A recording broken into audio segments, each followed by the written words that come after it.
Hi. Good afternoon. So I should first thank the APG for this opportunity. I'm humbled and incredibly honored.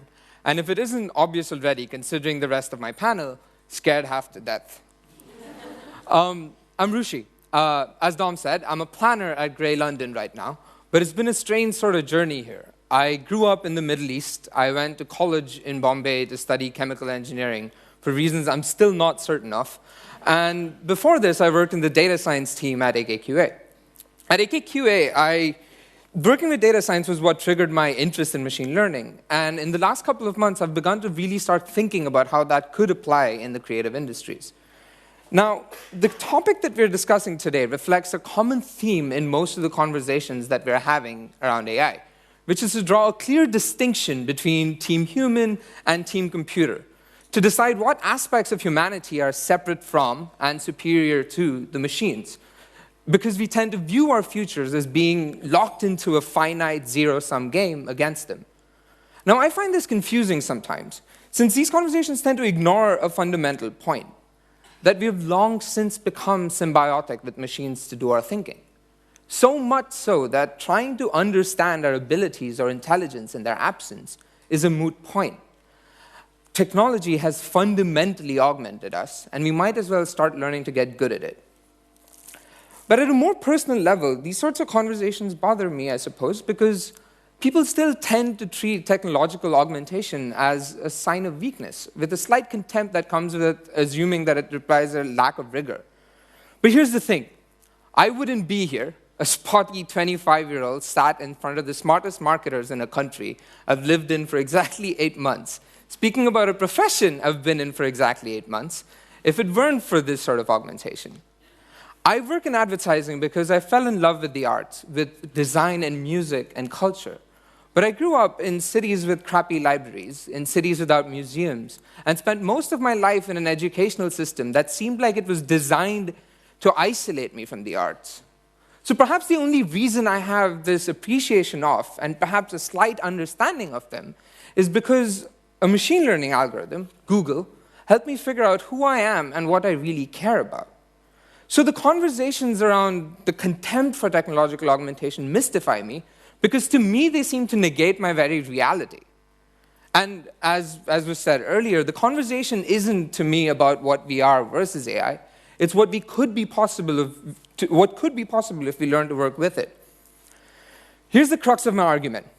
From particle physics to linguistics, we live in a world that is entirely too complex to be dealt with without machine learning. It is really the only way to deal with the data sets, the size and the complexity of the ones that we have to deal with. At Grey, we spend a lot of time trying to understand culture in an effort to make a brand matter in it. And this is perhaps an equally, if not more, complex system. Culture is inherently self-referential, which means that it has enough feedback loops for it to be pretty unpredictable in the present and the future. And so it's really exciting to me that we're finally beginning to create tools that may help us parse through the immense amount of cultural information that we have access to sample the zeitgeist more effectively, as it were. And it begins with some of my favorite places on the internet. Massive digitized collections of artifacts. These include stuff like the arts, like the Google Art Project, or food, like the New York Times recipe dataset, or music, like the Million Songs dataset. Now, these places are fantastic places to explore by themselves, but the really interesting thing, as was mentioned earlier, is that they're now being used to train machine learning algorithms like neural networks, because these networks are now able to map out an incredibly important aspect of creativity, style. This is what that looks like. This is from a breakthrough paper from last year by Andrei Karpathy, which sort of used a corpus of Shakespearean prose to train a neural network. By training a network, what the researcher means here is that at a really high level, the machine has been trained to identify the shape of Shakespeare's prose, the essential, unique patterns of habit and usage, unique to each word, unique to his style. And this ability to sort of map out style also means that it can be used as a template. And you've probably seen versions of this where you use an artist's style in one form and transpose it onto something else entirely. This is one of my favorite examples for that from music. This is Ode to Joy in 3 styles. Bach.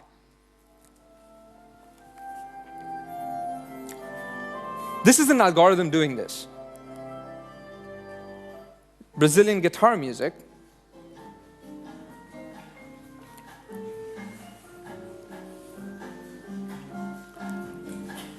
And this is my favorite, the Beatles.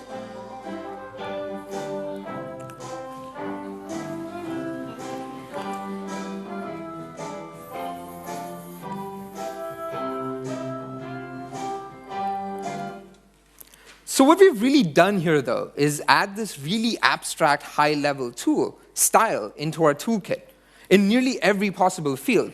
So when we're making things in our computers, we're not just changing things like the dimensions or the color, but essential stylistic things like the ergonomics of a chair or the silhouette of a dress and what it might pair with. Now, this ability to play with style may scare us a bit because it feels like the death knell of so much of what we do right now. But it makes me incredibly optimistic for two reasons. One, as someone who's tried to teach himself to appreciate literature or art, I can vouch for the fact that trying to understand style is one of the most incredibly difficult things to do by simply reading written critiques or analysis. So the ability to tangibly experiment with, to play with style at a higher level, allows trained Philistines like me from all over the world to get an understanding of what it is and why it's important. And two, because this ability allows us to combine and use style at multiple levels and across multiple forms of mediums. This is actually one of my favorite examples. This is two neural networks at play, one of which looks at an image and generates a caption, and the other which takes that caption and generates a short story using a corpus of Mills and Boon novels. These are toys, and they're very primitive, but they're going to get there soon, because these are just a year old at this point. The point is, the really important part here is the ability to combine things, because that's really what creativity is all about, as the cliche goes. It's about connecting the dots. The problem is that we have far too many dots, which combine in far too many different ways. It's a combinatorial explosion. So these tools that we have access to allow us to move from spending all our time in deciding the one final execution of an idea to being able to iterate through as many mutations of it as possible, using a huge bank of styles and themes and tones from around the world, and knowing what might stick and what doesn't. And this bit about knowing what sticks in culture, about what works on other people, is still a really difficult problem, maybe an unsolvable one for machine learning. Because these algorithms still have no understanding about the meaning of an idea or a piece of art. That meaning comes from how we as people interpret it. Art is a fundamentally social thing. And so as people in the creative industries, what matters now is really what's always mattered: craft, taste, and a willingness to experiment. What will change, though, is how we learn to work with these computers. One of the best ways to think about that is this design metaphor that NASA uses called the horse metaphor, or the H metaphor. It used it for the Mars rover program, and it proposes that we view our interactions with these intelligent systems the way we would with horses instead of butlers. So instead of an explicit instruction-response cycle, you move to thinking about it in terms of loosening or tightening the reins as you go along. So you tighten the reins when you want the machine to perform an explicit step, but you also, and this is the important one, you learn to let go and let the machine does what it does best. This is going to be a phenomenally important part of our future. I think by focusing entirely on the risks of what AI are is blinding us to the opportunities that are available to us right now. I'm not saying that there aren't risks. I may have sounded like Ray Kurzweil on Prozac these last few minutes, but the point is that I think AI does what all technology does. It escalates our intelligence, and it escalates our creativity to places that we haven't even figured out yet. All of the projects I've talked about today are open source projects that are available on GitHub right now for you to play with. So the only real prediction I suppose I'm allowed to make, or I'm capable of making today, is this: I think shit is going to get weird, in the best possible sense of the word. We're witnessing a time of convergences between brains and computers, between disciplines and scientists and artists. And I think advertising is a fantastic place for this sort of convergence, because it draws in so many misfits already.